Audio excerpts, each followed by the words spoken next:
Hello friends, welcome back to my YouTube channel study art hub and I hope so friends आप सभी बहुत अच्छे होंगे। I wish आपकी स्टडी भी बहुत अच्छी चल रही होगी।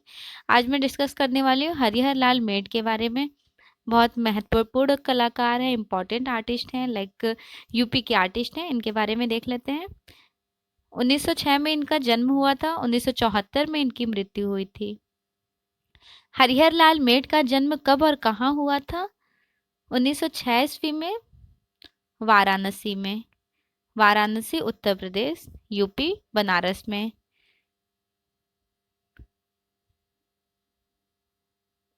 हरिहर लाल मेड किस भारतीय शैली से संबंधित चित्रकार थे? परंपरागत शैली से। हरिहर लाल मेड के पिता पंडित बिहारी लाल मेड पेशे से क्या थे? बैरिस्टर थे। एच एल मेड के चित्रण की प्रमुख टेक्निक क्या थी? प्रमुख टेक्निक थी वॉश टेक्निक। वॉश टेक्निक थी। हरिहर लाल मेड ने चित्रण कार्य करने के लिए किस माध्यम का प्रयोग किए? इनका मीडियम क्या था? मुख्यतः जल रंग मीन्स वाटर कलर, गौड़ता तेल रंग, मतलब इनका मेन था वाटर कलर, और इन्होंने ऑयल कलर में भी काम किया है हरिहर लाल मेड ने भी। हरिहर लाल मेड बहुत महत्वपूर्ण कलाकार रहे हैं, जो इन्होंने बहुत फेमस पेंटिंग बनाए थे मेघदूत, जिसके बारे में मैंने काफ़ी बार सारे मेघदूत वाले आर्टिस्ट के साथ डिस्क्राइब की हूँ कि हरिहर लाल मेड की भी बहुत महत्वपूर्ण मेघदूत पेंटिंग है। इन्होंने वाटर कलर में बनाई। इवन ये जल रंग वाटर कलर के साथ ऑयल कलर में भी काम करते थे। देखिए मेघदूत किसके किसके फेमस है। हरिहर लाल मेड की फेमस है, असित कुमार हल्दर की फेमस है। असित कुमार हल्दर, उसके बाद मेघदूत बनाए थे शैलेंद्र नाथ डे। शैलेंद्र नाथ डे, और शैलेंद्र नाथ डे के ही स्टूडेंट राम गोपाल विजयवर्गीय। राम गोपाल विजयवर्गीय ने भी मेघदूत बनाए हैं, और सबकी महत्वपूर्ण मेघदूत रही है, सबका याद रखिएगा।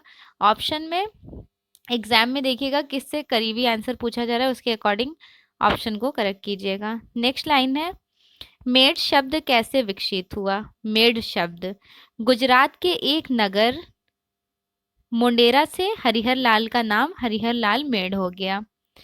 हरिहर लाल मेड के पूर्वज कहाँ के निवासी थे? गुजरात के मुंडेरा नगर के। हरिहर लाल मेड की प्रसिद्ध चित्र श्रृंखला कौन सी है जिसमें मील का पत्थर कहा जाता है? इनकी पेंटिंग को मील का पत्थर कहा जाता है, मेघदूत श्रृंखला को। ठीक, मेघदूत चित्र श्रृंखला बहुत फेमस है हरिहर लाल मेड की। इवन 2021 एग्जाम में ये आई हुई पेंटिंग है, अभी पूछा गया था 2021 टीजीटी पीजीटी में। हाँ, एक बात और कहना चाहूंगी, मील का पत्थर आधुनिक काल में कहा जाता है अमृता शेरगिल को। अमृता शेरगिल को मील का पत्थर कहा जाता है। ठीक, अब मुगल एज में कलाकार थे दसावन। दसावन, इन्हें भी मील का पत्थर कहा जाता है। इवन हरिहर लाल मेड की जो पेंटिंग है मेघदूत, उसे मील का पत्थर कहा जाता है। नेक्स्ट लाइन है, मेघदूत चित्र श्रृंखला का चित्रण मेड ने किस टेक्निक में चित्रित किया? मेड ने वॉश टेक्निक वाटर कलर में किए थे। हरिहर लाल मेड का जन्म किस परिवार में हुआ था? वाराणसी में हुआ था। वाराणसी में रह रहे एक मेड परिवार में हुआ था। याद रखिएगा, वाराणसी में इनका जन्म हुआ था और वाराणसी में मेड परिवार में हुआ था। हरिहर लाल मेड को किस वर्ष लखनऊ आर्ट्स कॉलेज में चित्रकला शिक्षक के पद पर नियुक्त किया गया? 1936 में। हरिहर लाल मेड के पूर्वज कहाँ के निवासी थे? गुजराती ब्राह्मण थे। मोतीलाल मेड फोटोग्राफर किस कलाकार के छोटे भाई थे?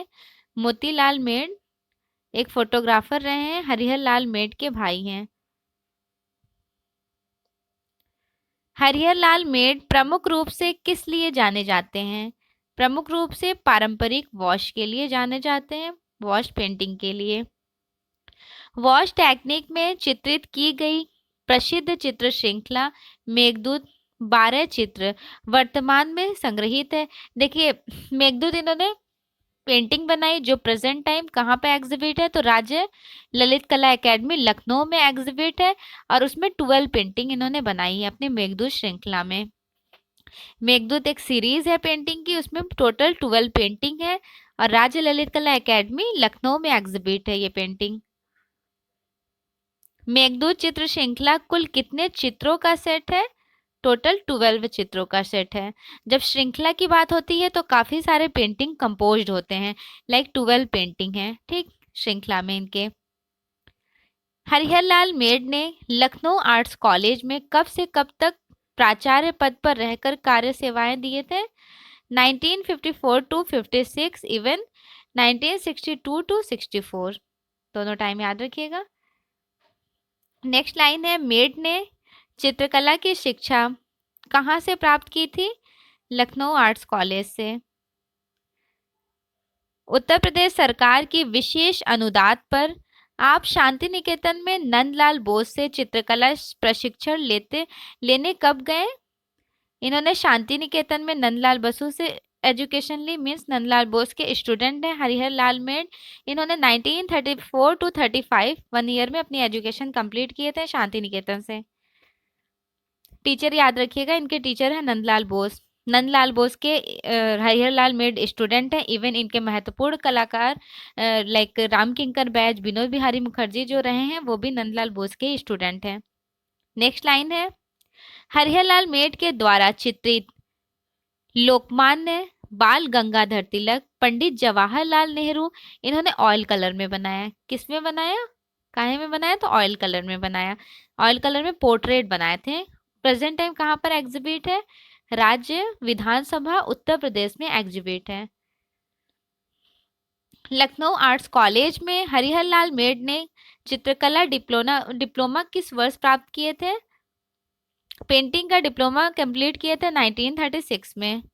मेड का संबंध किस कला महाविद्यालय से रहा? लखनऊ कला महाविद्यालय से। हरिहर लाल मेड के चित्रण, इनके चित्रण के प्रमुख विषय क्या थे?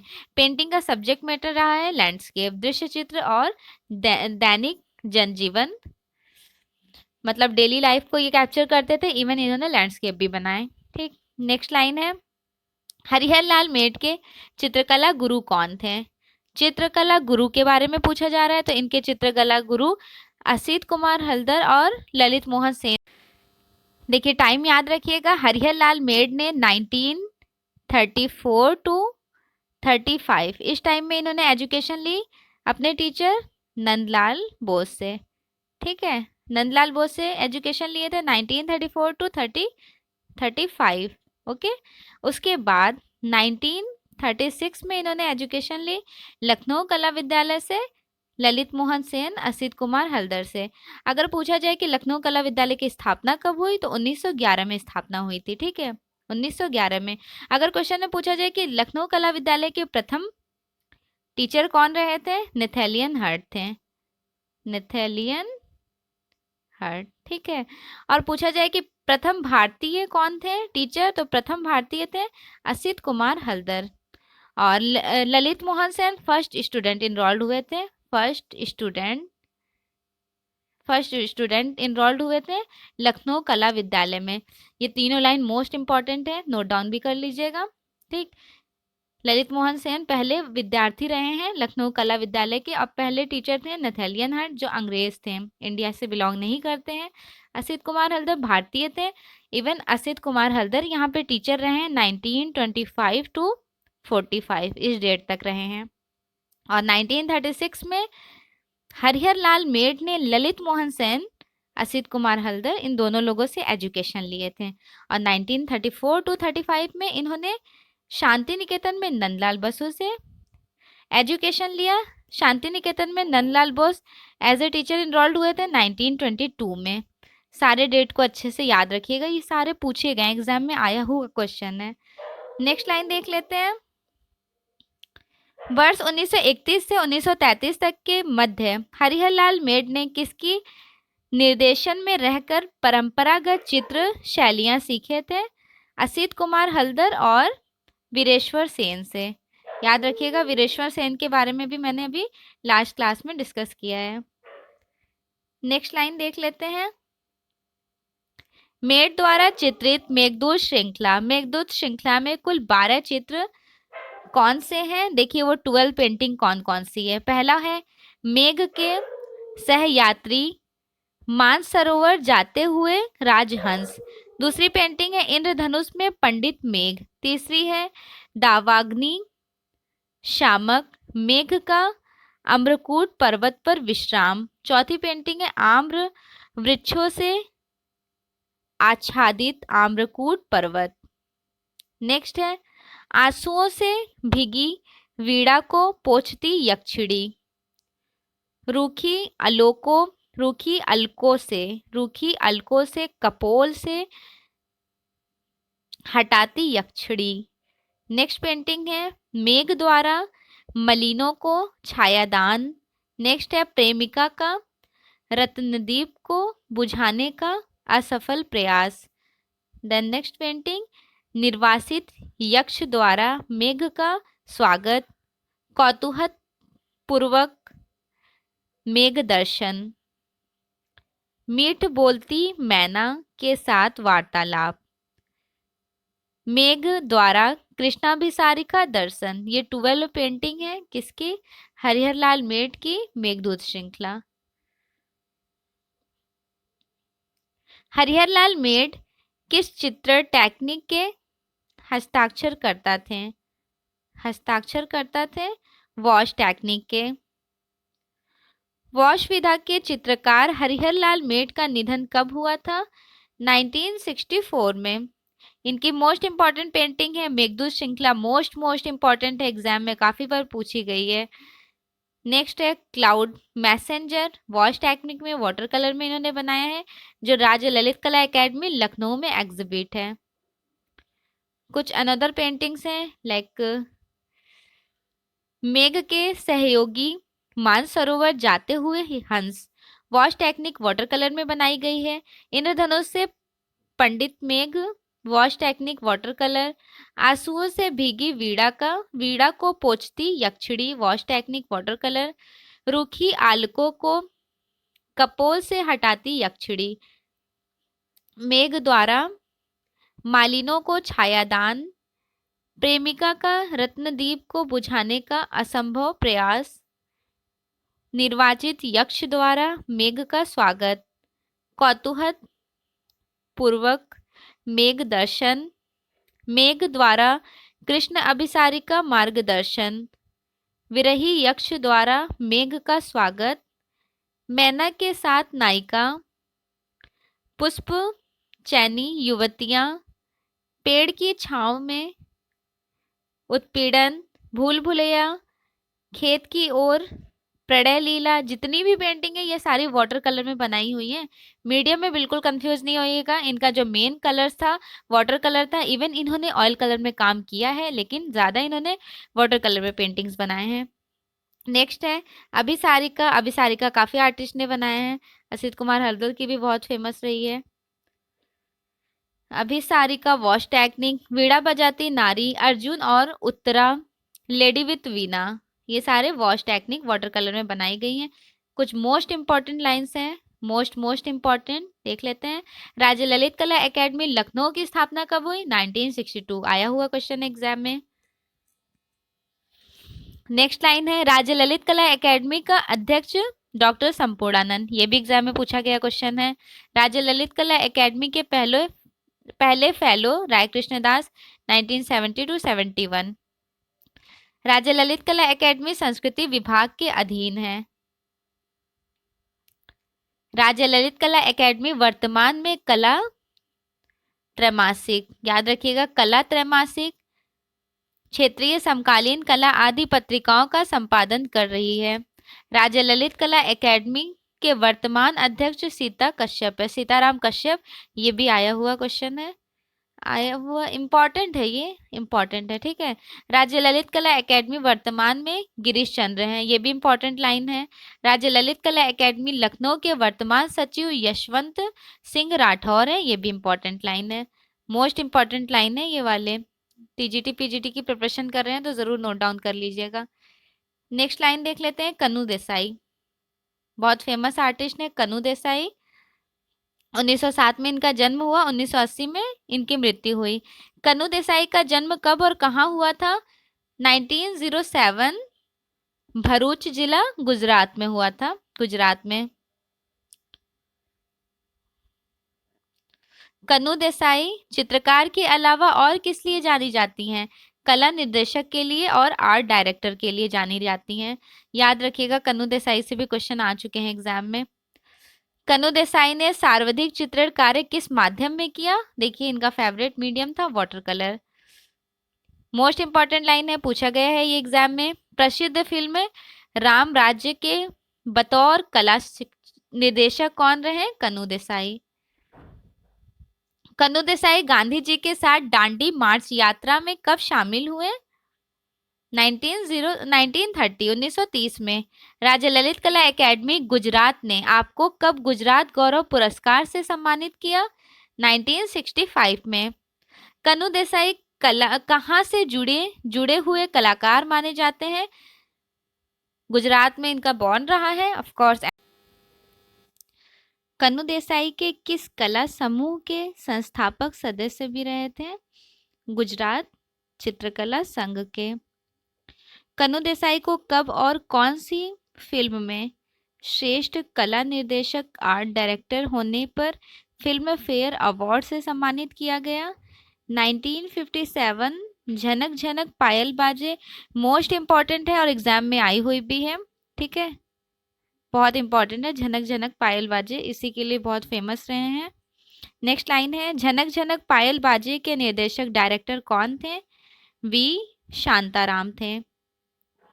कन्हू देसाई ने कहाँ रहकर शिक्षण कार्य किया? गुजरात विद्यापीठ में रहकर। शांति निकेतन में कन्हू देसाई ने किस चित्रकला के सानिध्य में रहकर चित्रकला सीखी? नंदलाल बोस के सानिध्य में रहकर। नंदलाल बोस के स्टूडेंट हैं कन्हू देसाई, याद रखिएगा। नेक्स्ट लाइन है, कन्हू देसाई ने 1937 में भारतीय राष्ट्रीय कांग्रेस अधिवेशन के पंडाल की सज्जा की थी। सज्जा किसने की, पूछा जा रहा है, ठीक। भारतीय राष्ट्रीय कांग्रेस अधिवेशन के पंडाल की सज्जा किसने की और किसके नेतृत्व में रहकर? नंदलाल बोस के नेतृत्व में रहकर 1937 में कन्हू देसाई ने भी की। कन्हू देसाई ने 1937 ईस्वी में भारतीय राष्ट्रीय कांग्रेस अधिवेशन के पंडाल की सज्जा नंदलाल बोस के नेतृत्व में रहकर किए थे। वह भारतीय चित्रकार जिसने कई फिल्मों के लिए सेट भी डिजाइन किए थे, कन्हू देसाई। इन्होंने बहुत सारी पेंटिंग मूवी के लिए सेट डिजाइन किए थे, कन्हू देसाई। झनक झनक पायल बाजे वाले तो बहुत अच्छे से याद रखिएगा, आया हुआ भी एग्जाम में, क्या पता नेक्स्ट एग्जाम में पूछा जाए क्वेश्चन। नेक्स्ट लाइन देख लेते हैं, कन्हू देसाई किन फिल्मों के कला निर्देशक आर्ट डायरेक्टर रहे थे? बैजू बावरा, नवरंग, भरत मिलाप, झनक झनक पायल बाजे और राम राज्य आदि। बैजू बावरा बहुत फेमस है और झनक झनक पायल बाजे बहुत फेमस है, और ये सारे भी याद रखिएगा। नेक्स्ट लाइन देख लेते हैं, प्रसिद्ध चित्र श्रृंखला रैन एस्केप किस कलाकार ने चित्रित किया? रैन एस्केप कन्हू देसाई ने बनाया है। जैसे लैंडस्केप होता है, नेचर को प्रेजेंट किया जाता है, वैसे ही रैन एस्केप लाइक रैनी एरिया को कैप्चर किया जाता है, बारिश के टाइम को। किस कलाकार को गुजरात की लयात्मक लिरिकल लाइनरिटी इन गुजरात वाला कलाकार कहा जाता है? कन्हू देसाई को। कन्हू देसाई ने अपनी प्रारंभिक चित्रकला शिक्षा किसके निर्देशन में किए थे? रविशंकर रावल के निर्देशक में। कन्हू देसाई ने अपनी प्रारंभिक कला शिक्षा कहाँ से संपन्न की थी? तो इन्होंने अहमदाबाद से संपन्न की थी, कंप्लीट किए थे। इनकी प्रमुख चित्र है रैनस्केप, कागज पर बनाए थे वाटर कलर में। रैनस्केप इनकी मोस्ट इंपॉर्टेंट पेंटिंग है, पेंटिंग। प्रमुख चित्र है women with water parts, water colour में बनाए हैं। Poet and poetry water colour में, हारमनी वाटर कलर में, मून एंड लोटस इनका भी वाटर कलर ही फेमस रहा है। Alone, light and shadow, desire and despair water colour में बनाएंगे, desire and despair, Rati Kamadeva, Radha dancing, lonely and lords, lonely and lords, love and death, Prerna, festival of life, उपहार, पालना, वट सावित्री, सारे वाटर कलर में बनाए गए हैं। नेक्स्ट आर्टिस्ट है शैलोज मुखर्जी। शैलोज मुखर्जी, इनका जन्म हुआ था 1907, 1960 में इनकी मृत्यु हुई। शैलोज मुखर्जी बहुत फेमस आर्टिस्ट हैं, इवन अवनींद्रनाथ टैगोर के स्टूडेंट हैं। ठीक है, देख लेते हैं इनके बारे में। शैलोज मुखर्जी का जन्म कब और कहाँ हुआ था? 1907 कोलकाता पश्चिम बंगाल में हुआ था। आधुनिक भारत का प्रसिद्ध फाववादी कलाकार, बहुत इंपॉर्टेंट लाइन है ये, कह ले मोस्ट इंपॉर्टेंट लाइन है कि भारत का फाववादी कलाकार किसे कहा जाता है? शैलोज मुखर्जी को। और अगर यहीं पे पूछ लिया जाए कि फाववादी कलाकार कौन है, फेविज्म, फेविज्म इंग्लिश में बोलते हैं फाववादी को, फेविज्म आर्टिस्ट कौन है?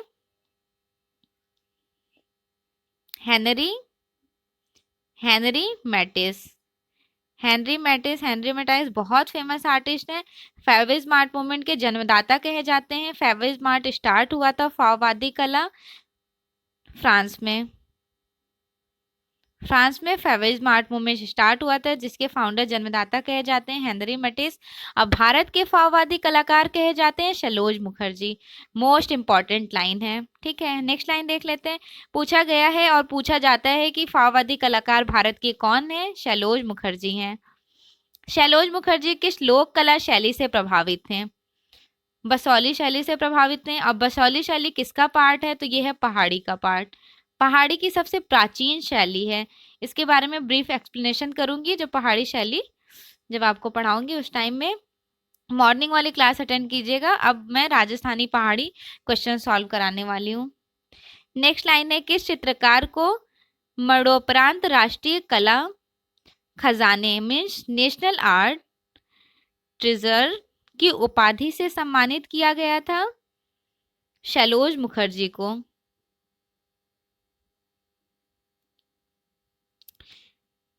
शैलोज मुखर्जी किस पश्चिमी फाववादी कलाकार से प्रभावित थी? हेनरी मैटिस से। Henri Matisse founder of fauvism art movement कहे जाते हैं। फाववाद कला आंदोलन के जन्मदाता हैं हेनरी मैटिस। उन्हीं से इन्फ्लुएंस रही है शैलोज मुखर्जी, और शैलोज मुखर्जी को भारत का फाववादी कलाकार कहा जाता है। नेक्स्ट लाइन है, शैलोज मुखर्जी के अग्रणी शिष्यों में किस कलाकार का नाम लिखा जाता है? अग्रणी शिष्यों में राम कुमार का। लाइंस को अच्छे से देखिएगा। शैलोज मुखर्जी के अग्रणी शिष्यों में से इनके अग्रणी शिष्य कौन है? राम कुमार है। Ram Kumar is a very famous artist for abstract landscape. Abstract landscape के लिए बहुत फेमस है। और एब्स्ट्रैक्ट लैंडस्केप बेसिकली कैसा होता है? तो ये अमूर्त भूदृश्य बनाते थे। राम कुमार अमूर्त भूदृश्य के लिए बहुत फेमस है, जो इनके प्रिय शिष्यों में गिने जाते हैं, अग्रणी शिष्यों में शैलोज मुखर्जी के। शैलोज मुखर्जी के चित्रों में कैसे रंगों का प्रयोग हुआ है? तो ब्राइट कलर्स का यूज किया गया, चटक रंग, ब्राइट कलर्स का यूज किया गया है। ठीक, नेक्स्ट लाइन है, शैलोज मुखर्जी ने चित्रकला डिप्लोमा कहाँ से प्राप्त की थी? इन्होंने अपनी पेंटिंग के एजुकेशन लिए थे government college of arts and crafts Kolkata से। Government college and art and craft Kolkata में किससे एजुकेशन लिए थे? ये भी इंपॉर्टेंट क्वेश्चन है। अवनींद्रनाथ टैगोर से।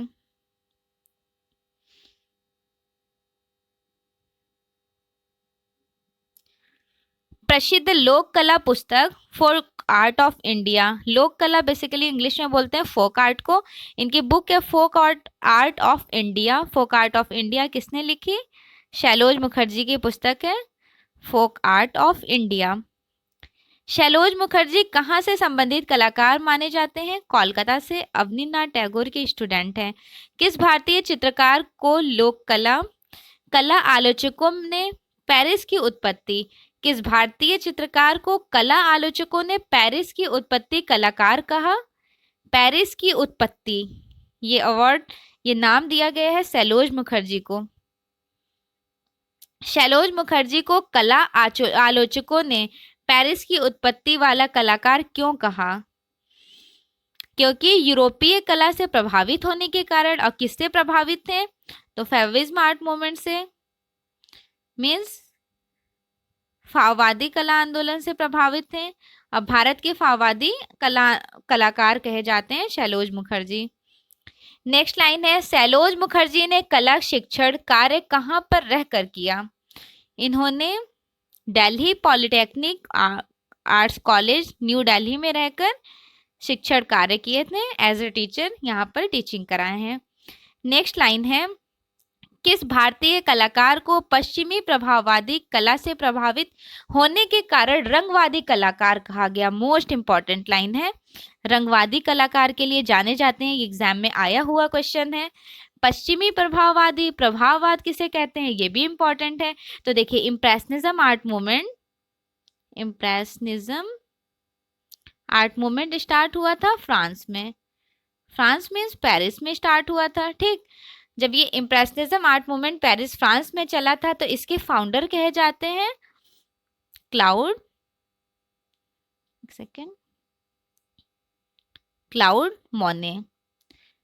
मोने या फिर क्लाउड मोनेट। इंग्लिश में मोनेट कहते हैं, हिंदी में मोने कहते हैं, मोने। ध्यान से याद रखिएगा, मोने जो है जन्मदाता कहे जाते हैं प्रभाववादी कला आंदोलन के। इसके कला आंदोलन के जन्मदाता मोने कहे जाते हैं। और एडवर्ड माने एक कलाकार हैं। एडवर्ड माने, इनकी पहली पेंटिंग पे आलोचना की गई थी। देखिए, बहुत अच्छा आर्ट मूवमेंट रहा है ये। इसमें बेसिकली लैंडस्केप पे फोकस किया गया है। इसके बारे में भी मैं इस आर्ट मूवमेंट के बारे में बहुत अच्छे से आपको एक्सप्लेन करूंगी। अभी बस ऊपर से मोटा मोटी बता देती हूँ कि जो प्रभाववादी कला आंदोलन चला था उसमें पेंटिंग्स बनाई जाती थी लैंडस्केप कैसे बनाए जाते थे? तो आउटडोर लैंडस्केप बनाए जाते थे। आर्टिस्ट जाते थे, व्यू को देखते थे, कैप्चर करते थे। ब्राइट कलर्स यूज किया जाता था। ब्राइट कलर्स को डायरेक्टली ट्यूब से निकाल करके यहाँ पे पेस्ट किया जाता था, एकदम शाइनिंग कलर्स को, प्योर कलर्स को। इवन इस कलर को ब्रोकन कलर भी नाम दिया गया है। पूछा गया क्वेश्चन है कि ब्रोकन कलर किस आर्ट मूवमेंट में यूज किया है? तो ब्रोकन कलर आर्टिस्ट मैने, मोने, डिगास, रिनॉयर, सिस्ली, पेसारो, इन लोगों ने यूज किया है।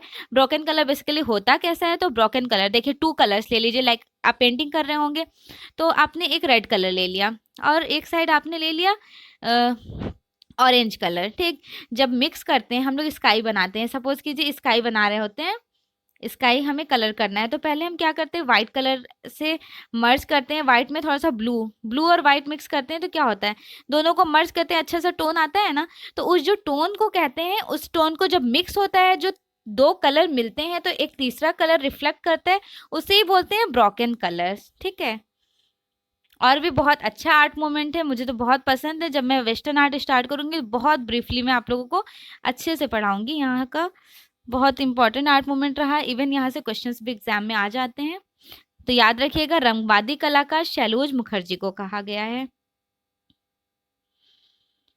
नेक्स्ट लाइन है, सैलोज मुखर्जी ने लोक कला पर आधारित कौन सी पुस्तक लिखी थी? Folk art. लोक कला पर आधारित इन्होंने फोक आर्ट ऑफ इंडिया पुस्तक लिखे थे सैलोज मुखर्जी ने। कलाकार सैलोज मुखर्जी के चित्रों की प्रथम एकल प्रदर्शनी, फर्स्ट सोलो एग्जीबिशन कब हुई थी? फर्स्ट सोलो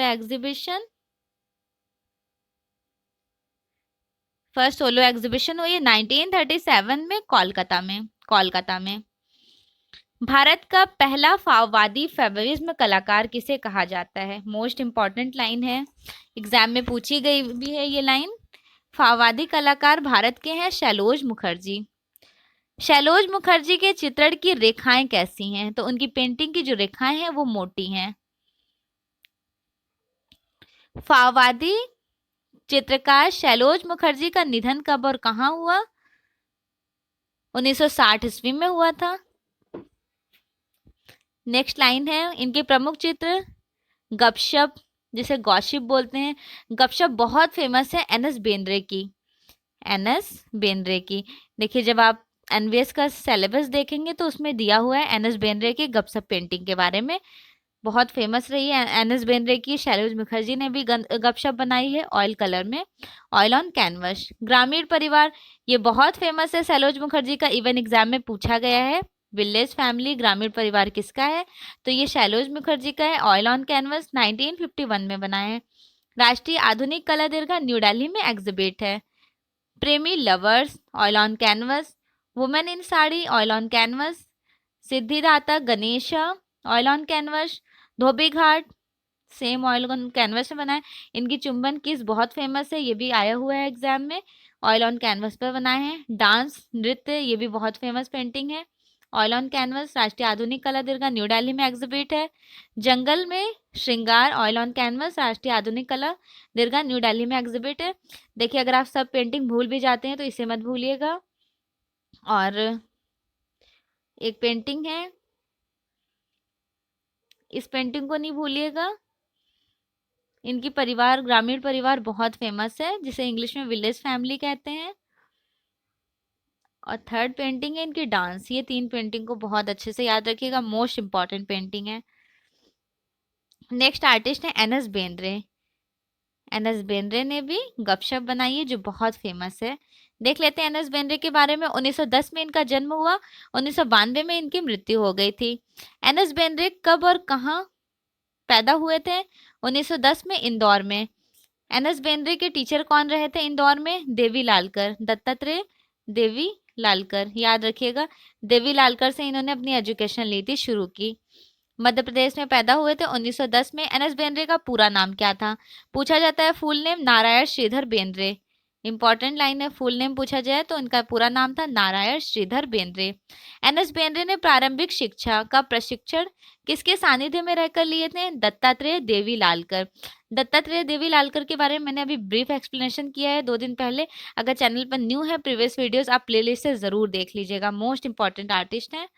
नेक्स्ट लाइन है, लंदन की किस पत्रिका ने एन एस बेंद्रे के कला जीवन से प्रभावित होकर लेख प्रकाशित किए थे? आर्टिस्ट पत्रिका।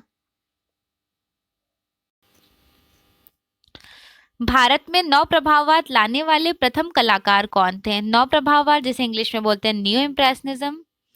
New impressionism, new impressionism art movement start करने वाले प्रथम कलाकार कौन थे? नारायण श्रीधर बेंद्रे। भारत में नारायण श्रीधर बेंद्रे ने नौ प्रभाववाद में काम किया है और नौ प्रभाववादी कलाकार कहे जाते हैं। अब आप सोच रहे होंगे न्यू इम्प्रेशनिज्म क्या है, तो थोड़ा सा मैं एक्सप्लेन कर देती हूँ। न्यू इम्प्रेशनिज्म, जिसे इंग्लिश में बोलते हैं पॉइंटलिज्म। पॉइंटलिज्म आर्ट मूवमेंट, पॉइंटलिज्म आर्ट मूवमेंट में बेसिकली काम कैसा हुआ है? तो पॉइंट के थ्रू। फॉर एग्जांपल, ये कैनवस हुआ करता था, आर्टिस्ट अपोजिट कलर, जैसे इन्होंने रेड कलर लगाया तो रेड के बगल में येलो कलर लगा देते थे। रेड और येलो का, रेड और येलो, जब इसका रिफ्लेक्शन दिखेगा तो कैसा कलर दिखेगा? जब हम रेड और येलो मिक्स करेंगे ऑरेंज दिखेगा ना, नारंगी रंग। कहीं भी लाल और पीला दूर से रख कर देखिए, आपको आपके आई पॉइंट के थ्रू आपको थर्ड कलर्स रिफ्लेक्टली शो होगा, जरूर शो होगा, आप कभी ट्राई कीजिएगा। तो ऐसा काम कहाँ हुआ है? पॉइंटलिज्म आर्ट मूवमेंट में हुआ है। पॉइंटलिज्म आर्ट मूवमेंट, जिसे इंग्लिश में नियो इम्प्रेशनिज्म कहते हैं, नौ प्रभाववाद हिंदी में कहा जाता है। नियो इम्प्रेशनिज्म आर्ट मूवमेंट में बेसिकली पेंटिंग, याद रखिएगा, ऐसी पेंटिंग हुई है। और जन्मदाता पूछा जाता है तो जॉर्ज स्यूरेट, जॉर्ज स्यूरेट है जन्मदाता। फ्रांस में स्टार्ट हुआ था, फ्रांस में। टाइम ड्यूरेशन है 1884 से लेकर 1906 तक ये आर्ट मूवमेंट चला है। 1884 से लेकर 1906 तक फ्रांस में, पेरिस में, फ्रांस पेरिस में। उसके जन्मदाता है जॉर्ज स्यूरेट। अदर आर्टिस्ट है पॉल सिग्नांग, पॉल सिग्नांग, पॉल सिग्नांग, ठीक। और सबसे ज़्यादा खास बात ये रखिएगा, पॉइंटलिज्म की पेंटिंग कैसी बनाई गई है ये पूछा जाता है। इसे किस नाम से जाना जाता है ये पूछा जाता है। और इसके जन्मदाता कौन है ये पूछा जाता है। और अदर आर्टिस्ट हैं पॉल सिग्नांग। और कुछ पेंटिंग्स हैं, मोस्ट इंपॉर्टेंट पेंटिंग्स, जो 1884 की पहली पेंटिंग है, मीन्स नौ प्रभाववाद की पहली पेंटिंग है। जॉर्ज स्यूरेट की द बाथर्स, द बाथर्स हिंदी में कहते हैं स्नानार्थी, बहुत इंपॉर्टेंट है। द बाथर्स, द बाथर्स हिंदी में कहते हैं स्नानार्थी, स्नानार्थी इनकी पहली पेंटिंग है। किसकी पहली पेंटिंग है? नौ प्रभाववाद की पहली पेंटिंग है जो 1884 में बनाई गई है। उसके तुरंत जस्ट 2 साल बाद इन्होंने एक पेंटिंग क्रिएट किए थे 1886 में। 1886 में कौन क्रिएट किया था? जॉर्ज स्यूअर्ट क्रिएट किए थे। मोस्ट इंपॉर्टेंट पेंटिंग है। अगर आप जेआरएफ की प्रिपरेशन कर रहे हैं तो मे भी आपके नेक्स्ट एग्जाम में पिक्चर के साथ पूछा जा सके, क्योंकि इंपॉर्टेंट है, तो आप पिक्चर जरूर देख लीजिएगा। ए संडे आफ्टरनून इन द ग्रांथ जाल, बहुत फेमस पेंटिंग है। उसके बाद इन्होंने सर्कस भी बनाई है जॉर्ज स्यूअर्ट ने। पॉल सिग्नाक महत्वपूर्ण कलाकार है इस आर्ट मूवमेंट के। इनके एक इन्होंने book like from Eugene Delacroix to new impressionism means, इसमें डेलाक्रा से लेकर नौ प्रभाववाद तक की स्टोरी को कैप्चर किया गया है इस पुस्तक में। नेक्स्ट है इनकी मोस्ट इंपॉर्टेंट पेंटिंग जो एग्जाम में पूछी गई है, घोड़े और घुड़सवार। घोड़े और घुड़सवार ये पूछी गई है। पोर्ट्रेट ऑफ फेलिफेनियो ये भी पूछी गई है। देखिए इस आर्ट मूवमेंट में, नौ प्रभाववाद आर्ट मूवमेंट में और कुछ नहीं था, मेन ये था कैरेक्टरिस्टिक पेंटिंग कैसी बनाई गई है। जो भी इंपॉर्टेंट टर्म्स थे मैंने सारा एक्सप्लेन कर दिया है। ठीक है, अब देख लेते हैं इसके लाइंस की भारत में किसने काम किया है। प्रथम कलाकार कहे जाते हैं नारायण श्रीधर बेंद्रे को कहा जाता है नौ प्रभाववादी कलाकार। एक उस रिलेटेड वीडियोस भी अपलोड करूंगी, लाइक जो आर्टिस्ट होते हैं वो किस आर्ट मूवमेंट से इन्फ्लुएंस्ड हैं, या फिर भारत में जैसे नौ प्रभाववादी कलाकार कहे जाते हैं भारत में एन.एस. बेंद्रे, भाववादी कलाकार भारत में कहे जाते हैं शैलोज मुखर्जी। उसी तरह और कौन कौन से आर्टिस्ट हैं जो भारत में उस नाम से जाना जाता है, उससे एक अलग वीडियो में आपको ज़रूर शेयर कर दूंगी। नेक्स्ट लाइन यहाँ पर देख लेते हैं। एंड आई होप सो आपको यहाँ पर नौ प्रभाववाद क्लियर हो गया होगा। मैंने जितने लाइंस बताए हैं सारे इंपॉर्टेंट थे, इससे बाहर आपके एग्जाम में और कुछ नहीं पूछा जाएगा। जितने इंपॉर्टेंट टर्म्स थे उसके बारे में मैंने डिस्क्राइब कर दिया है। नेक्स्ट लाइन है एन.एस. बेंद्रे की प्रारंभिक चित्रकला शिक्षा कहाँ से प्राप्त हुई थी? इंदौर कला विद्यालय से, MP मध्य प्रदेश से। ऐसा भारतीय कलाकार जिसे बड़ौदा में दादा के नाम से जाना जाता है, एन.एस. बेंद्रे को दादा के नाम से जाना जाता है। एन.एस. बेंद्रे को भारत सरकार ने किस वर्ष पद्मश्री सम्मान से सम्मानित किए थे? 1969 में। एन.एस. बेंद्रे के किस प्रसिद्ध चित्र पर घनवादी व फाववादी प्रभाव परिलक्षित होता है? उनकी पेंटिंग थी सूरजमुखी। सूरजमुखी किसकी पेंटिंग है? एन.एस. बेंद्रे की। और यूरोप में कौन से आर्टिस्ट हैं जिनकी बहुत फेमस है सनफ्लावर? सूरजमुखी artist Van Gogh. Van Gogh की बहुत फेमस पेंटिंग है सनफ्लावर। वैन गॉग बिलोंग करते हैं पोस्ट इम्प्रेशनिज्म आर्ट मूवमेंट से। पोस्ट इम्प्रेशनिज्म आर्ट मूवमेंट से। Post impressionism art movement means Bharat का भारत का कह रही हूँ, सॉरी, उत्तर प्रभाववादी कलाकार के मेंबर हैं विंसेंट वैन गॉग। इन्होंने पेंटिंग बनाई थी सूरजमुखी, बहुत फेमस है। अब भारत में सूरजमुखी बनाए हैं एन.एस. बेंद्रे। जो किससे, एन.एस. बेंद्रे किस प्रसिद्ध चित्र से प्रभावित हैं? तो फाववादी और घनवादी प्रभाव परिलक्षित होता है इनकी पेंटिंग में। फाववादी और घनवादी, घनवादी आपको पता ही है 1907 से लेकर 1925 तक चला है पेरिस में, और जिसके जन्मदाता कहे जाते हैं पैब्लो पिकासो। और फाववादी कलाकार हैं फेविज्म आर्टिस्ट हेनरी मैटिस। फेविज्म स्टार्ट हुआ था फ्रांस में।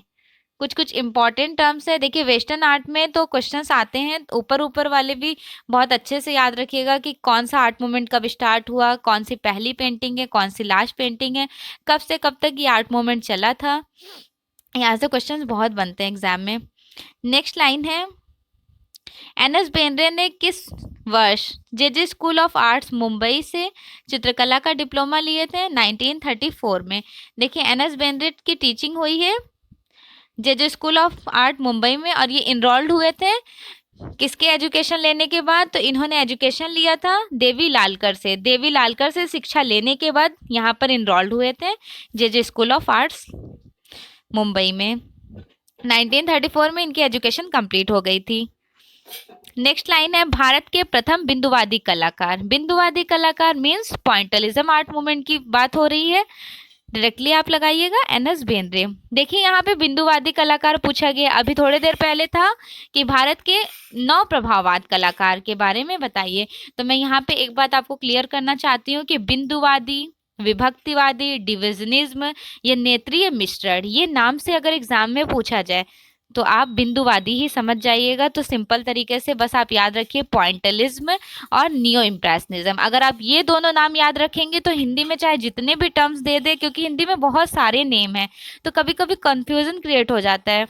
तो मेरा तो यही एक्सपेक्टेशन है कि आप बस दो नेम याद रख लीजिए, लाइक ऑप्टिकल मिक्सचर एंड पॉइंटलिज्म और नियो इम्प्रेशनिज्म। उसके बाद हिंदी में जितने भी टर्म्स आएंगे आप डेफिनेटली इंग्लिश देखकर कभी रॉन्ग नहीं करेंगे अपने क्वेश्चंस को। देखिए हिंदी में एक बार मैं बता भी देती हूँ किस किस नामों से जाना जाता है, पता होना चाहिए। तो हिंदी में कहा जाता है विभक्तिवाद, विभक्तिवाद कहा जाता है। सेकंड आपका हो गया बिंदुवाद कहा जाता है। ये दो नाम हैं और उसके बाद भी और सारे नाम है। नेत्रीय मिश्रण भी कहा जाता है, नेत्रीय मिश्रण। ये सब किस आर्ट मूवमेंट को कहा जाता है? तो उत्तर। और एक नौ प्रभाववाद नाम से जाना जाता है, नौ प्रभाववाद। ठीक है, अगर पॉसिबल हो तो सारा नाम याद रख लिए, नौ प्रभाववाद, नेत्रीय मिश्रण और विभक्तिवाद। वैसे मुझे पता है आप लोगों को सारे नेम्स पता होंगे, फिर भी मैं एक्सप्लेन कर देती हूँ इसलिए क्योंकि चीज़ें बार बार सुनने से ना अच्छे से रिमाइंड होता है, एग्जाम टाइम में हेल्प होती है। नेक्स्ट लाइन है एन एस बेंद्रे प्रथम एकल प्रदर्शनी, फर्स्ट सोलो एग्जीबिशन कब और कहाँ आयोजित किए थे? 1943 मुंबई में। 1943 मुंबई में इन्होंने फर्स्ट एकल प्रदर्शनी में से इन्होंने फर्स्ट सोलो एग्जीबिशन लगाई थी 1943 मुंबई में। एन एस बेंद्रे को किस वर्ष घुमक्कड़ चित्र पर बॉम्बे आर्ट सोसाइटी का रजत पदक प्राप्त हुआ था? इनके घुमक्कड़ पेंटिंग में 1934 में बॉम्बे आर्ट सोसाइटी की तरफ से रजत पदक अवार्ड मिला था। बेंद्रे का जन्म किस परिवार में हुआ था? इंदौर के ब्राह्मण परिवार में हुआ था। एन एस बेंद्रे किस चित्रकला शैली से काफी प्रभावित थे? राजपूत और मुगल शैली से काफी प्रभावित थे। एन एस बेंद्रे ने किस ललित कला संकाय में विभागाध्यक्ष डीन पद पर रहकर सेवाएं दी थी? ललित कला संकाय, बड़ौदा विश्वविद्यालय। मोस्ट इंपॉर्टेंट लाइन है, पूछी गई है।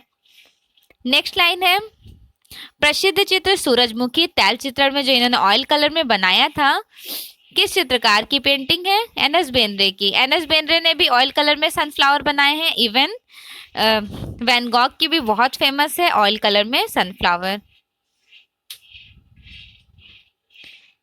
नेक्स्ट लाइन है एन एस बेंद्रे किस प्रसिद्ध बिंदुवादी कलाकार की कला से बहुत प्रभावित थे? जॉर्ज स्यूरेट। और जॉर्ज स्यूरेट बिलोंग करते हैं बिंदुवादी कला आंदोलन से। बिंदुवादी कला आंदोलन के जन्मदाता कहे जाते हैं जॉर्ज स्यूरेट। एन एस बेंद्रे ने किस वर्ष इंदौर कला महाविद्यालय में कला अध्यापक के लिए प्रवेश किया? 1929 में। भारत सरकार ने बेंद्रे को किस वर्ष पद्म भूषण सम्मान से सम्मानित किए थे? 1992 में। किस भारतीय चित्रकार को एन एस बेंद्रे किस शैली से प्रभावित होकर तैल चित्रों में रचना किए थे? प्रभाववादी से प्रभावित होकर।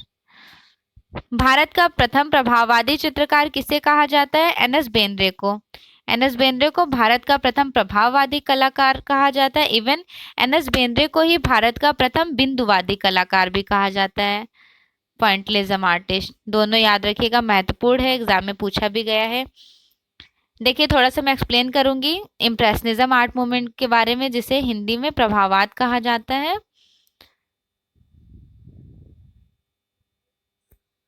पूछा गया है एग्जाम में, इसलिए थोड़ा सा बताना जरूरी है। ऑफ कोर्स आप लोगों को पता है, लेकिन थोड़ा रिवीजन कर लेते हैं। 1870 से लेकर 1890 तक ये आर्ट मूवमेंट चला था, टोटल 20 साल तक। कहाँ पर चला? पेरिस में। पेरिस फ्रांस में चला। यहाँ के जन्मदाता कौन थे? जन्मदाता थे जिनको फाउंडर कहा जाता है क्लाउड मोने। मोने को इंग्लिश में बोलते हैं मोनेट और हिंदी में बोलते हैं मोने। क्लाउड मोने जन्मदाता थे।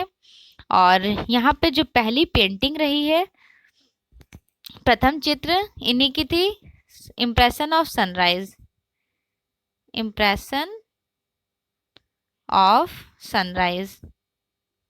सनराइज, इम्प्रेशन ऑफ सनराइज, सूर्योदय का प्रभाव, ये प्रथम पेंटिंग है प्रभाववादी कला आंदोलन का। और कला समीक्षक कौन थे पूछा जाता है, जिसे आर्ट क्रिटिक बोलते हैं, ली लेरॉय। ली लेरॉय कला समीक्षक थे, आर्ट क्रिटिक। आया हुआ क्वेश्चन है, पूछा गया है प्रभाववाद के कला समीक्षक को पहचानिए, तो ली लेरॉय कला समीक्षक थे। और यहाँ पे टोटल कितनी एग्जीबिशन हुई थी, मोस्ट इंपॉर्टेंट है, टोटल 8 एग्जीबिशन हुई थी, 8 एग्जीबिशन प्रदर्शनी 8 हुई थी। कौन कौन सी वो 8 एग्जीबिशन है, तो देखिए 1800,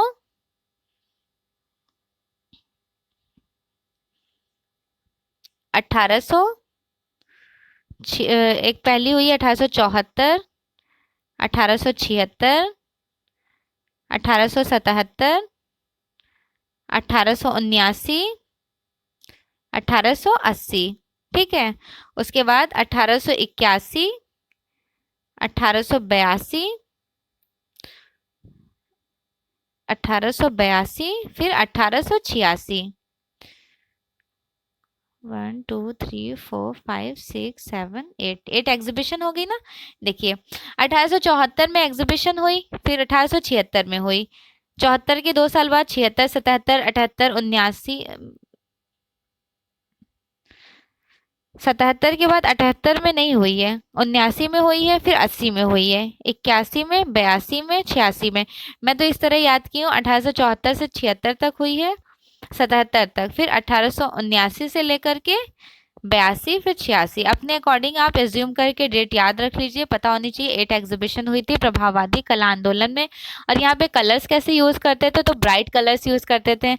अपोजिट यहाँ पे ब्रोकन कलर्स को भी यूज किया गया है, ब्राइट और ब्रोकन कलर, ब्राइट और ब्रोकन कलर। ब्रोकन कलर अभी हमने थोड़ी देर पहले डिस्क्राइब किया है कि ब्रोकन कलर उन कलर्स को कहते हैं, लाइक रेड कलर में हम ग्रीन कलर जब मिक्स कर रहे होते हैं, तो जब रेड और ग्रीन मिलकर जो थर्ड कलर्स आ जाता है, उस कलर का जो रिफ्लेक्शन होता है उसे ब्रोकन कलर बोलते हैं। और यहाँ का खास बात ये था कि ये ट्यूब से डायरेक्टली कलर्स को निकालते थे, ठीक, ट्यूब से निकाल करके डायरेक्टली कैनवस पर लगाते थे, एकदम ब्राइट और प्योनियर कलर्स। और यहाँ पे ब्लैक कलर का यूज नहीं किया गया है। अगर पूछा जाए कौन से कलर का यूज नहीं हुआ है, तो ब्लैक कलर का यूज नहीं हुआ है। ब्लैक कलर की जगह यहाँ पर जैसे जामुनी कलर, कोई डार्किश कलर का यूज करते थे, ये यहाँ की खास बात थी। और इम्प्रेशन ऑफ सनराइज पेंटिंग यहाँ की फर्स्ट पेंटिंग है, याद रखिएगा। और यहाँ के महत्वपूर्ण कलाकार हैं एडवर्ड माने, मोने, डिगास, सिनोयर, सिसली, पिसारो, बर्थ मरीसा, तुलुज लोत्रे। और कट्टर प्रभाववादी कलाकार पूछा जाए कौन है, तो मोने, सिसली और पिसारो। मोने, सिसली और पिसारो ये तीनों कट्टर प्रभाववादी कलाकार हैं।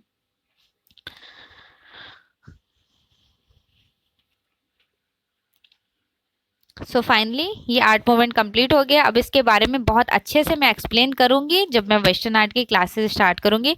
अभी मैंने बस ऊपर से इंपॉर्टेंट टर्म्स डिस्क्राइब कर दिया है। नेक्स्ट लाइन देख लेते हैं। विश्व भारती विश्वविद्यालय ने किस वर्ष बेंद्रे को अबन गगन पुरस्कार से सम्मानित किया? 1984 में इनको अवार्ड मिला था, अबन गगन अवार्ड। एन एस बेंद्रे को किस चित्र के लिए बॉम्बे आर्ट सोसाइटी की वार्षिक प्रदर्शनी का रजत पदक प्राप्त हुआ था? बॉम्बे आर्ट सोसाइटी का रजत पदक घुमक्कड़ चित्र पर यह अवार्ड मिला था बॉम्बे आर्ट सोसाइटी की तरफ से। ऐसा पहला भारतीय कलाकार जिसकी प्रशंसा में लंदन की आर्टिस्ट पत्रिका में लेख प्रकाशित हुआ था, लंदन की आर्टिस्ट पत्रिका में लेख प्रकाशित हुआ था एन एस बेंद्रे पर। एन एस बेंद्रे की किस कलाकृति के लिए उन्हें राज्यपाल पुरस्कार से सम्मानित किया गया था? गली का आकर्षण। बड़ौदा पेंटर्स ग्रुप के अधिकांश कलाकार किस विश्वविद्यालय से संबंधित थे? बड़ौदा विश्वविद्यालय के ललित कला संकाय से संबंधित हैं। बेंद्रे द्वारा चित्रित कौन सा प्रसिद्ध चित्र केंद्रीय ललित कला एकेडमी द्वारा प्रकाशित मोनोग्राम के पृष्ठभूमि पर प्रकाशित हुई। देखिए एन एस बेंद्रे की एक पेंटिंग थी, वो ललित कला के मोनोग्राम के फ्रंट पेज पे प्रकाशित हुई थी। वो कौन सी पेंटिंग थी? सनफ्लावर, सूरजमुखी पेंटिंग, जो इन्होंने 1955 में ऑयल कलर में बनाए थे। एन एस बेंद्रे की प्रसिद्ध कलाकृति गली का आकर्षण, गली का आकर्षण पर किस वर्ष बॉम्बे आर्ट सोसाइटी की वार्षिक प्रदर्शनी में राज्यपाल पुरस्कार मिला था? 1935 में। ऐसे समकालीन चित्रकार जो बंगाल शैली से प्रभावित, सर्वाधिक प्रभावित थे, सबसे ज्यादा बंगाल शैली से प्रभावित थे N S Bendre, Narayan Shridhar Bendre. N S Bendre किस वर्ष ललित कला संकाय बड़ौदा विश्वविद्यालय में विभागाध्यक्ष पद पर नियुक्त हुए थे? 1950, 1950 में। मोस्ट इंपॉर्टेंट लाइन है, बड़ौदा में ये विभागाध्यक्ष पद पर रहे 1950 में। किस विश्वविद्यालय ने एन एस बेंद्रे को डीलिट की मानद उपाधि से सम्मानित किया? इंदिरा कला संगीत महाविद्यालय, खैरागढ़, छत्तीसगढ़। एन एस बेंद्रे को राष्ट्रीय ललित कला एकेडमी ने किस वर्ष राष्ट्रीय पुरस्कार से सम्मानित किया? 1955 में। एन एस बेंद्रे के चित्रण का प्रमुख टेक्निक माध्यम क्या रहा था? Oil colour. N S Bendre द्वारा चित्रित विख्यात चित्र थॉर्न, बहुत फेमस है इनकी थॉर्न पेंटिंग, मोस्ट इंपॉर्टेंट है। थॉर्न इन्होंने ऑयल कलर में बनाए थे 1955 में। वर्तमान में प्रेजेंट टाइम कहाँ पर एग्जिबिट है? प्रेजेंट टाइम एग्जिबिट है राष्ट्रीय आधुनिक कला संग्रहालय, नई दिल्ली, न्यू दिल्ली मीन्स नगमा। नगमा इसका फुल फॉर्म है national gallery of modern art, 1954 में जिसकी स्थापना हुई है। वहां पर इनकी पेंटिंग थॉर्न एग्जिबिट है। नेक्स्ट लाइन है, किस चित्रकार को रंगों का स्वामी कहा जाता है? मास्टर ऑफ कलर्स कहकर पुकारा जाता है एन एस बेंद्रे को। यहाँ पे देखिए और भी क्लियर कर देती हूँ, रंगों का स्वामी कहा जाता है एन एस बेंद्रे को। अगर पूछा जाए कि रंगों का सम्राट किसे कहा जाता है, रंगों का सम्राट, तो वो है अब्दुल रहमान चुगताई को। अब्दुल रहमान चुगताई को क्या कहा जाता है? इनको कहा जाता है रंगों का सम्राट। और रंगों का जादूगर किसे कहा जाता है? रंगों का जादूगर कहा जाता है निकोलस रोरिक को। निकोलस रोरिक को कहा जाता है रंगों का जादूगर। ये तीनों याद रखिएगा। रंगों का स्वामी एन एस बेंद्रे को कहा जाता है। प्रथम प्रभाववादी चित्र आर्ट सोसाइटी का स्वर्ण पदक प्राप्त हुआ था 1941 में। ललित कला संकाय बड़ौदा विश्वविद्यालय में सबसे पहला व्याख्याता किसे नियुक्त किया गया था? नारायण श्रीधर बेंद्रे को 1950 में। मोस्ट इंपॉर्टेंट लाइन है ये वाली। एन एस बेंद्रे को मध्य प्रदेश सरकार ने किस वर्ष कालिदास सम्मान से सम्मानित किए? देखिए कालिदास अवार्ड एमपी से मिलता है, 1984 में इनको मिला था। नारायण श्रीधर बेंद्रे का संबंध कहाँ से है? बड़ौदा से। राष्ट्रीय ललित कला एकेडमी न्यू दिल्ली ने एन एस बेंद्रे को सदस्य कब चुना? 1974 में।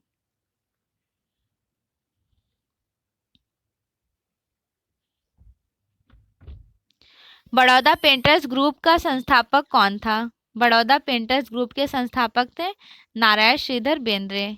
मोस्ट इंपॉर्टेंट लाइन है। बेंद्रे ने किस वर्ष बड़ौदा पेंटर्स ग्रुप की स्थापना की थी? 1956 में। बड़ौदा ग्रुप की स्थापना हुई 1956 में और 1950 में बेंद्रे बड़ौदा में विभागाध्यक्ष नियुक्त हुए थे। पहला भारतीय पॉइंटलिज्म कलाकार, पॉइंटलिज्म मीन्स नियो इम्प्रेशनिज्म की बात हो रही है, यहाँ पे इंग्लिश में पूछ लिया गया, इसलिए हमने शुरू में ही आपसे बोला था कि इंग्लिश याद रखिए क्योंकि हिंदी में भी इंग्लिश में पूछा जाता है। पॉइंटलिज्म कलाकार मीन्स बिंदुवादी कलाकार कौन थे? सेम आंसर, नारायण श्रीधर बेंद्रे थे। एन एस बेंद्रे को 1955 में उनके किस चित्र के लिए राष्ट्रीय पुरस्कार मिला था? उनकी थॉर्न पेंटिंग पर, जो उन्होंने ऑयल कलर में बनाए। विश्व भारती विश्वविद्यालय ने 1982 में एन एस बेंद्रे को किस पुरस्कार से पुरस्कृत किए थे? अबन गगन पुरस्कार से इनको पुरस्कृत किया गया था। ललित कला संकाय बड़ौदा विश्वविद्यालय का पहला विभागाध्यक्ष किसे नियुक्त किया गया है? नारायण श्रीधर बेंद्रे को। बेंद्रे का प्रसिद्ध चित्र सूरजमुखी। सूरजमुखी वर्तमान में कहाँ पर है? प्रेजेंट टाइम में नगमा में, national gallery of modern art, new Delhi में। ललित कला संकाय बड़ौदा विश्वविद्यालय में सबसे पहले व्याख्याता और विभागाध्यक्ष पद पर नियुक्त होने वाले कलाकार नारायण श्रीधर बेंद्रे, 1950 में। बेंद्रे को किस कलाकृति के लिए राष्ट्रीय ललित कला अकादमी ने राष्ट्रीय पुरस्कार मीन्स नेशनल अवार्ड से पुरस्कृत किए थे? इनकी थान पेंटिंग पर अवार्ड मिला। नारायण श्रीधर बेंद्रे किस वर्ष बड़ौदा विश्वविद्यालय से सेवानिवृत्त हो गए थे? 1966 में। एन.एस. बेंद्रे के प्रमुख शिष्यों में कौन थे?